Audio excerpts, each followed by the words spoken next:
اعوذ باللہ من الشیطان الرجیم بسم اللہ الرحمن الرحیم فبما رحمت من اللہ لنت لہم۔ یہ آیت بھی بڑی اہم ہے سورہ مبارکہ کی۔ اجتماعی زندگی، جماعتی زندگی، جو بھی امیر ہوں، صاحب امر ہوں، جن کے پاس ذمہ داریاں ہوں، ان کے تحت ان کے ساتھی ہیں، آخر وہ انسان ہیں، ان کے بھی جذبات ہیں، ان کے بھی احساسات ہیں، ان کی عزت نفس بھی ہے، ان کے ساتھ نرمی کی جانی چاہیے، سختی نہیں۔ کوئی ملازم ہے، ملازم کے ساتھ آپ سختی کر سکتے ہیں، لیکن یہ تو والنٹیئرز ہیں، جو بھی آیا ہے، جو بھی حضور کے ساتھ تھا، کون تھا وہ؟ کوئی تنخواہ یافتہ سپاہی تو نہیں تھا، وہ کوئی مرسنریز تو نہیں تھے۔ یہ لوگ آئے ہیں، ایمان کی وجہ سے آئے ہیں۔ اب بھی کوئی جماعت ہے، دینی جماعت بنی ہے، تو جو بھی لوگ اس میں کام کر رہے ہیں، تو وہ جو ساتھی ہیں ان کے ساتھ ان کے امراء کو نرم رویہ اختیار کرنا چاہیے۔ فبما رحمت من اللہ لنت لہم، تو یہ تو اللہ کی رحمت کی بات ہے۔ اللہ کی رحمت کا مظہر ہے نبی کہ آپ ان کے حق میں بہت نرم ہیں۔ وَلَوْ كُنْتَ فَظًّا غَلِيظَ الْقَلْبِ، اور اگر ہوتے آپ تند خو اور سخت دل، لَانفَضُّوا مِنْ حَوْلِكَ، تو یہ آپ کے ارد گرد سے منتشر ہو جاتے، آپ کو چھوڑ کر چلے جاتے۔ کوئی کارواں سے ٹوٹا، کوئی بدگماں حرم سے، کہ امیر کارواں میں نہیں خوئے دل نوازی۔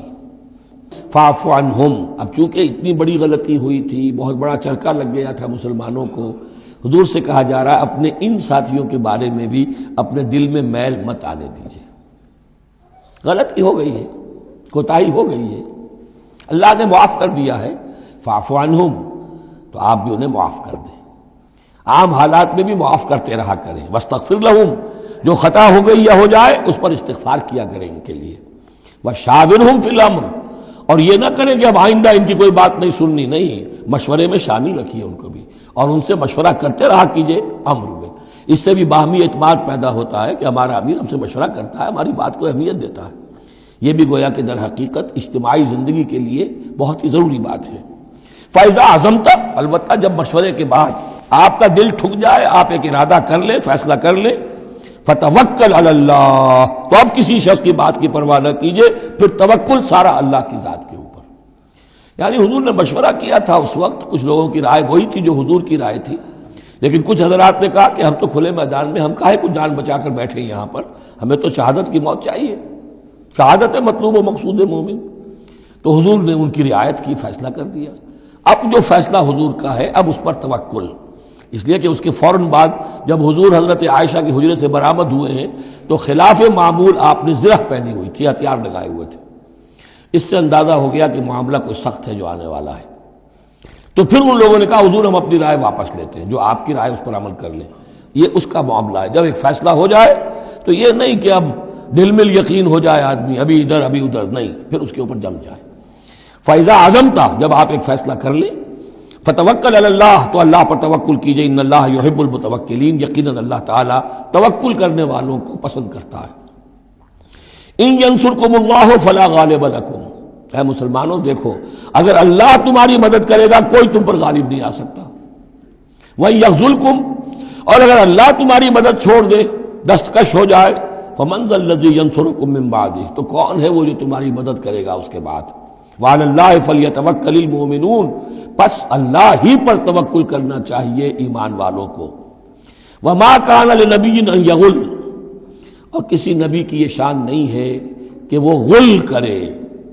اب یہ غل اور غل، یہ دو الفاظ ہیں عربی زبان کے۔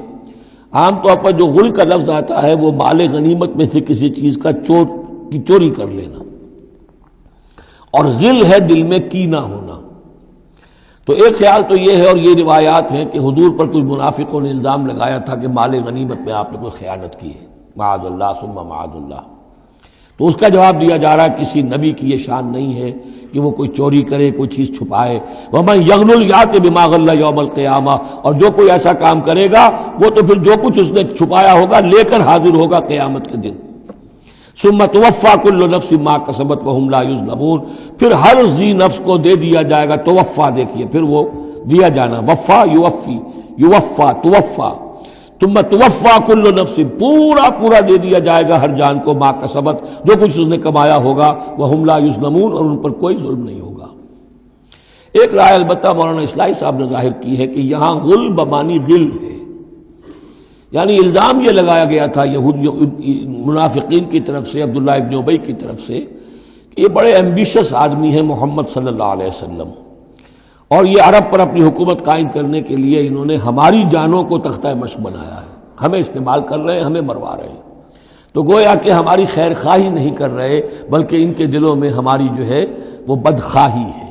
تو یہ غل کے معنی میں یہ ان کا مفہوم ہے جو انہوں نے لیا ہے، واللہ اعلم۔ افمن اتبع رضوان اللہ کمن باء بسخط من اللہ، تو کیا بھلا وہ شخص جس نے اللہ کی رضا کی پیروی کی اس کے مانند ہو جائے گا جو اللہ کے غضب اور غصے کو کما کر لایا؟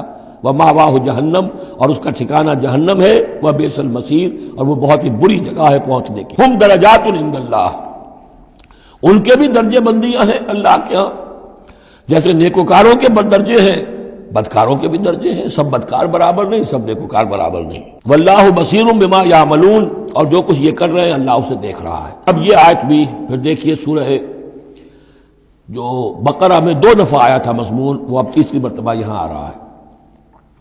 حضرت ابراہیم حضرت اسماعیل کی دعا میں مضمون آیا تھا، ربنا وبعث فیہم رسولا منہم یتلو علیہم آیاتک ویعلمہم الکتاب والحکمۃ ویزکیہم۔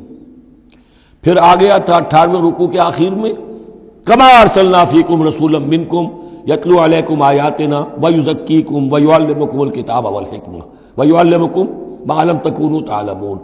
اب یہ تیسری مرتبہ مضمون آیا، لقد من اللہ علی المؤمنین، اللہ نے بہت بڑا احسان کیا ہے اہل ایمان پر، اذ بعث فیہم رسولا من انفسہم، جب ان میں اٹھایا ایک رسول انہی میں سے، ان کی اپنی جانوں میں سے، ان کی اپنی قوم میں سے، یتلو علیہم آیاتہ، جو تلاوت کرتے سناتا ہے انہیں اس کی آیات، ویزکیہم، اور انہیں پاک کرتا ہے۔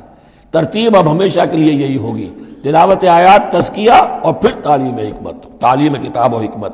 وَيُعَلِّمُهُمُ الْكِتَابَ وَالْحِكْمَةَ، اور تعلیم دیتا ہے انہیں کتاب اور حکمت کی۔ وَإِن كَانُوا مِن قَبْلُ لَفِي ضَلَالٍ مُبِينٍ، اور یقیناً اس سے پہلے یعنی رسول کی آمد سے قبل تو وہ لازماً کھلی گمراہی کے اندر مبتلا تھے۔